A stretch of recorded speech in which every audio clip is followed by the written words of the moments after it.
Et maintenant, un de mes sujets favoris, le sujet favori quand je parle de Buffett, et j'aime faire sourciller les gens, c'est ce qu'on appelle le focus investing, l'investissement concentré. Et je vous prends encore une fois, j'invente rien, je prends un exemple qui a été servi à maintes reprises par Buffett, qui est un amateur de sport, dont le baseball, dont Ted Williams, qui était un personnage absolument fasciné, Ted Williams, par le fait de frapper la balle. J'ai vu un reportage sur lui dernièrement, puis il était vraiment, vraiment, vraiment dédié au sport, à l'art de frapper. Il a écrit un livre sur l'art de frapper. Et ce que je vous ai mis à l'écran, c'est tiré de l'Internet, des photos de Ted Williams, mais ce que vous avez dans le milieu, c'est de la façon dont lui a divisé la zone des prises en 70 micro-zones qu'il était capable d'identifier. Il était extrêmement discipliné et ce qu'il disait, c'est que voyez-vous les zones où est-ce que c'est marqué 400 dans le milieu, quand la balle, imagine, là, c'est une coordination œil, bâton et tout, mais quand la balle était dans cette zone-là, il savait qu'il pouvait frapper pour 400. Et il a été réputé, si vous ne connaissez pas le baseball, moi je ne connaissais pas ça beaucoup, mais Ted Williams, c'était un nom à retenir, un peu comme Wayne Gretzky pour nous autres pour le hockey. Et il a frappé pour 400 au baseball, c'est quelque chose qui ne s'est jamais fait depuis ce temps-là, sur une saison complète. 400 veut dire 40% du temps. Je me fais retirer 60% du temps, mais je frappe pour 400, ce qui est du jamais vu. Donc, il était très, très, très discipliné et il s'est lancé juste sur ces balles-là versus des balles complètement en bas et à droite où est-ce qu'il frappait juste pour 260, ce qui est très en bas de la moyenne ou, bon, aux différents autres endroits. Et voilà, ça c'est pour Ted Williams. Qu'est-ce que Buffett en fait de ça? Il dit au baseball, tu dois te lancer. Tu as des balles, tu as des prises, mais tu es pris avec les comptes des 0 balles, 2 prises, 3 balles, 2 prises. Mais il dit dans le domaine de l'investissement, t'es pas obligé de te lancer, t'es pas obligé d'acheter un Costco à 300 pièces l'action, t'es pas obligé d'acheter du Amazon à 1200 pièces l'action. Pour lui, quand il se fait tirer des compagnies à un prix, c'est comme recevoir des balles, c'est comme recevoir un lancer. Et je décide si je me lance ou pas. Et le bâton, ben, au lieu d'être de frapper une balle, le bâton, c'est son argent avec lequel il décide de créer un investissement, de frapper, autrement dit, pour le circuit. Donc, je vous donne un graphique que j'ai tiré d'un livre de Timothy Vick, Comment choisir des actions comme Warren Buffett. Il a divisé, lui, la zone de prise de l'investisseur. Et c'est intéressant comment il a fait ça. Il dit, mettons, le carré autour, c'est ce que la plupart des gens font. C'est une compagnie médiocre et qu'on choisit de l'acheter à n'importe quel prix. Donc, à ce moment-là, j'ai une moyenne de bâton peut-être de 350. OK? Si j'ai une compagnie média que j'achète à n'importe quel prix, j'ai une moyenne de 350 par exemple. Après ça, une compagnie moyenne à prix élevé. Donc, j'achète une compagnie qui est meilleure, mais je la paye cher. J'ai une moyenne de 500, c'est un petit peu mieux. J'ai une compagnie qui est correcte, average, autrement dit, mais je paye un très très bon prix. C'est meilleur comme moyenne de bâton, comme efficacité d'un investissement. Si je réussis à avoir une excellente compagnie à un prix moyen, standard, je vais avoir même un meilleur rendement et le rendement, le coût de circuit, qui est rare. C'est d'avoir une excellente compagnie à un prix d'aubaine. Il arrive une occasion comme en 2008-2009, des compagnies comme Banque Royale ou peu importe, nommez-les, très bonne compagnie, très bien structurée, très solide. Vous l'avez à un prix d'aubaine pendant l'espace d'une semaine, une journée, un mois. Vous mettez la main dessus. Vous n'avez pas de risque parce que c'est une très bonne compagnie. C'est une aubaine. Là, la moyenne de bâton est quasiment de 900, quasiment de. On est assuré de faire un court-circuit, de faire un très très bon coup. J'ai trouvé ça intéressant. Et puis le pire qu'on peut arriver, c'est d'acheter une compagnie qui est ordinaire, qui est médiocre, puis de payer n'importe quel prix. Tu sais, payer cher, puis c'est pas grave. Tu sais. Fait que c'est ça. Fait que c'est l'idée un petit peu générale. Et là, je vais aller plus loin dans mon sujet favori, c'est juste la mise en bouche. La diversification de Buffett, une autre, une autre citation pour laquelle il est célèbre, que moi je l'amène à toutes mes présentations, c'est la diversification est pour ceux qui ne savent pas ce qu'ils font.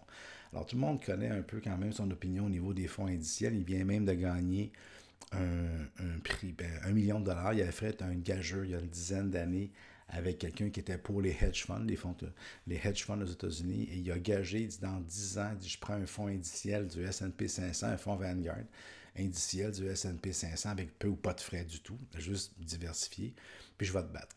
Ils ont pris un pari, 500 000 chaque, le gagnant prend 1 million, puis il va le donner, bien évidemment, il n'a pas besoin de l'argent, l'argent va aller dans une œuvre de charité. Il vient de gagner son pari, ça vient d'être annoncé. Donc, Buffett, ce qu'il dit, quand tu connais pas, quand tu sais pas quoi faire, tu vas prendre un fonds indiciel, S&P 500, peu ou pas de frais, puis tu vas gagner à long terme, tu vas faire le marché. Puis il dit ça, c'est quand tu sais pas quoi faire. Et quand tu sais quoi faire, tu n'es pas diversifié dans plein de compagnies, tu prends des chances, tu vas mettre ton argent plus sur différentes compagnies, mais de façon plus concentrée. Puis quand on y pense, ça a bien du bon sens.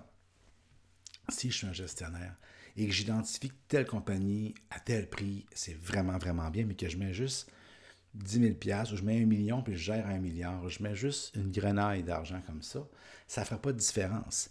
Un de mes amis, à un moment donné, il dit hey, j'ai fait du 30%, puis hey, sur 3 jours, puis il me racontait, il avait payé ça 2 c'était rendu à 4 il avait fait de l'argent. J'ai dit comment que t'as mis? Il avait mis 1000 Fait qu'il a fait 300-400 il avait mis 1000, 2000. Un petit montant d'argent, il a fait un gros pourcentage, mais c'est 300-400 le gars vaut un demi-million. Fait qu'il a eu du fun de me dire le pourcentage, puis tout ça, mais ça n'a pas fait aucune différence dans sa vie. D'un côté, c'était une spéculation, c'était bien. Mais si je suis un gestionnaire de fonds, si je gère mon argent, puis que j'investis, puis que je trouve que c'est vraiment une bonne compagnie, mais c'est normal que je mette une bonne portion de mon argent, que je sois comme focus, que je sois comme plus concentré. Et je vous amène quelque chose, et c'est là ma twist que j'aime toujours parler à toutes mes présentations. Et c'est le meilleur livre de finances que j'ai lu en passant, ça s'appelle Warren Buffett Portfolio. Je vais vous le mettre là pour que vous puissiez voir le titre. Ça a été écrit en 1999. C'est un livre qui m'a changé la façon dont j'analyse, dont je regarde les gestionnaires. C'est pas juste Buffett qui fait ça en passant, c'est plusieurs autres. Le Focus Investing, ou l'art d'assembler un portefeuille de titres qui sont concentrés pour battre le marché. Donc, le cœur ici. Alors, ce qu'ils ont fait une expérimentation et ils ont fait des données statistiques sur 14 ans. Ils ont pris 14 ans de données et avec des ordinateurs et tout, ils ont assemblé les portefeuilles aléatoirement. Ils ont pris les 500 compagnies du S&P 500 et ils en ont pris 700 autres, plus petites, bien évidemment, qui étaient compris dans le Russell 3000, le Russell 5000, je pense, l'indice américain. Ils en ont pris 700. Plus les 500, ce qui fait 1200 titres différents. Et avec l'ordinateur, tout ça, ils ont assemblé des portefeuilles au hasard, puis ils ont suivi pendant 14 ans. Ils ont regardé 14 ans de statistiques, autrement dit. La seule variante qu'il a faite, c'était aléatoire, et donc c'était pas géré, mais la seule variante qu'il y avait sur les portefeuilles, c'était des portefeuilles de 15 titres, de 50 titres, de 100 titres ou de 250 titres. Il y avait comme 4 sortes de portefeuilles, juste 15 titres, peu importe lesquels. Juste 50, juste 100, juste 250. Première variation. Deuxième chose, pour ne pas faire que ça arrive un ou l'autre portefeuille, ils en ont assemblé 3000 de chaque. Donc, au total, c'est 12 000 portefeuilles qui ont été créés par ordinateur, 3000 dans chacune des catégories. Et ils ont comparé, c'est long, mais ils ont comparé ces 3000 portefeuilles-là au S&P 500. Donc, à savoir, il n'y a pas de gestionnaire, il n'y a pas de frais de gestion, il n'y a rien. C'est juste aléatoire, la pure chance. Et combien les portefeuilles vont réussir à battre l'indice S&P 500. C'est là que moi, que les yeux ont fait comme pouf. Okay? Donc, des portefeuilles qui avaient 250 titres dans le portefeuille, donc un 250e dans chacun, donc moins d'un demi d'un % dans chacun des titres, des portefeuilles sur les 3000, il y en a eu 16% seulement. Le meilleur rendement a été de 16%, le pire rendement a été de 11%. Il y avait moins de variations, c'est normal. Mais des portefeuilles qui ont réussi à faire mieux que le marché, il y en a eu 37, pas 37%, 37 sur 3000. Il y a juste eu 37 portefeuilles sur 3000 pendant 14 ans qui ont réussi à faire mieux que le marché. OK, je vous laisse le temps, puis sur pause. Quand vous avez eu le temps de lire avant le temps que je parlais, quand vous avez 100 titres, il y en a eu 330. Juste de partir de 250 titres à 100 titres en portefeuille, pas de gestion, pas rien. J'augmente de 10 fois mes chances de faire mieux que le marché. Okay?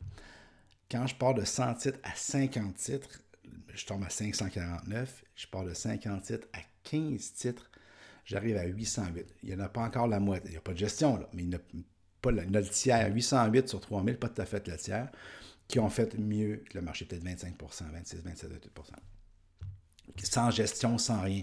Battre le marché, c'est difficile, on le voit bien. Là, les chances sont contre nous. mais j'augmente de façon absolument complètement drastique mes chances de faire mieux que le marché en ayant moins de titres en portefeuille, en étant plus concentré. Juste gardez ça en tête, OK? Donc, un gestionnaire qui gère avec 1000 compagnies, 500 compagnies, 800 compagnies dans son portefeuille, il est très diversifié puis il va réduire le risque. Ça, là-dessus, il n'y a aucun problème pour ce qui est de réduire le risque de variance. Je regarde en haut 257, j'ai entre 16 et 11 rendements pire-meilleur.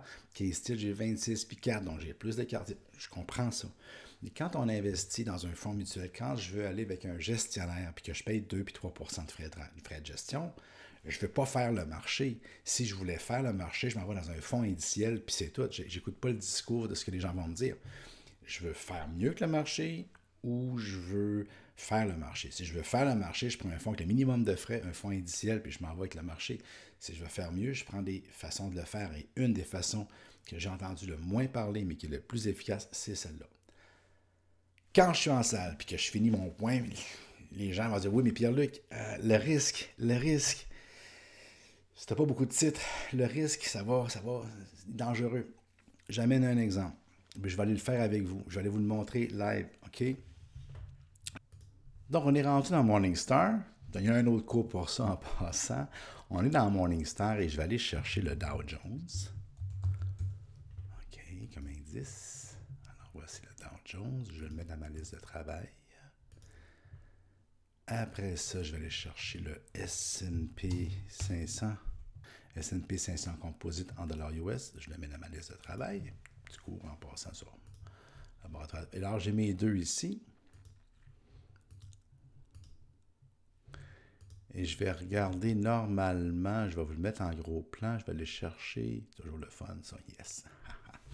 Donc, je vous le mets en gros plan. Dow Jones, dans le Dow Jones, l'indice le plus connu qu'on connaît, oui. Il y a 30 compagnies. Le Dow Jones est composé de 30 compagnies, c'est comme ça depuis le début des années 1900. Pas plus, pas moins, 30 compagnies. C'est comme un fonds mutuel de 30 compagnies, mais c'est un indice. Et le S&P 500, je vous laisse deviner, il y a combien de compagnies? Bien évidemment, il y en a 500. Donc, dans le S&P 500, il y a de façon régulière et standard et parfaite 470 compagnies de plus dans le S&P 500 que dans le Dow Jones. C'est deux indices américains, de grosses, grandes compagnies américaines qui sont composites, qu'on peut comparer sur 5, 10, 20, 30, 50 ans parce que ça a toujours été là et ce n'est pas géré, ce n'est pas soumis à des biais de gestion. Si je regarde la mesure qu'on appelle de l'écart type, l'écart type, c'est la mesure du risque qu'on appelle le risque absolu. Alors, je vous mets à l'écran écart type 3 ans, 5 ans, 10 ans. Donc, le S&P 500, écart type de 10, 9, 15. Et le Dow Jones, qui serait supposé, normalement, si on dit s'il n'y a pas beaucoup de titres en portefeuille, je risque d'avoir plus de fluctuations, puis Pierre-Luc, mon portefeuille va être trop risqué. Le Dow Jones, sur 3 ans, je suis à 10,9 versus 10,06. Sur 5 ans, je suis à 10,19 sur 9,49. Et sur 10 ans, je suis à 14 versus 15. Je suis moins risqué. Le point que je veux faire, c'est que la gestion concentrée amène, là c'est des indices, mais amène la capacité de pouvoir battre des indices. Mais la diversification, après 20 ou 25 compagnies dans un portefeuille, l'effet de diversification est atteint. Quand j'arrive, j'en mets plus et plus, puis que je mets du point 1 ou du 1 ou du 2 ou du 3, c'est le gestionnaire qui se pade, qui ne veut pas prendre de risques, qui ne veut pas s'éloigner trop des indices. Mais en termes de faire mieux que l'indice, la réponse c'est non. Et des gens qui ont battu régulièrement les indices que moi j'ai vus, ils étaient concentrés. Maintenant, on revient à Buffett, c'est notre cours. Alors, Buffett, son portefeuille actuel, dans Berkshire Hathaway, au moment où on se parle, vaut près de 200 milliards. Juste le portefeuille de la compagnie Berkshire qui a à la bourse, pas toute la valeur. 199 milliards. Les 10 plus importants titres en portefeuille représentent 60. Excusez, je vois qu'il y a une erreur. En même temps, je vous parle, je corrige l'erreur de ma statistique. 79,3. Vous ne le verrez pas parce que je vais vous mettre en post-production la vraie statistique, mais là, je l'avais vu l'erreur aussi. Et donc, 79,3 les 10 plus importants titres en portefeuille et les 15 plus importants, 87%. Encore une fois, je ne vous demande pas de me croire, je vais vous montrer ma source.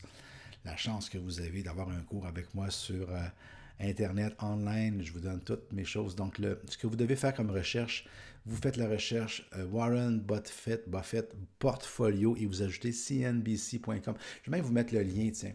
Je vais vous mettre le lien dans le cours. Je vais vous mettre ici en bas, puis je vais vous le mettre à côté. Donc, cnbc.com/Berkshire Hathaway Portfolio.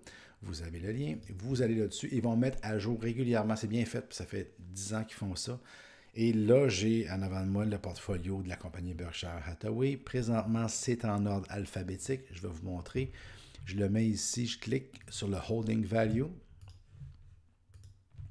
Et vous avez maintenant le portefeuille total. Vous voyez la ligne d'en haut, 199 milliards 378 millions de valeur totale. Je vais vous le mettre comme il faut. Et puis, la première compagnie qu'il a en main, il y a 464 millions d'actions. Sur les 4 piastres, ça vaut 29 milliards, c'est Wells Fargo. La deuxième, c'est Kraft Heinz à 25 milliards. La troisième, ça me fait très drôle de voir ça. Sa troisième position, on sait que c'est plus Buffett là, qui prend les décisions. C'est rendu, c'est ses lieutenants.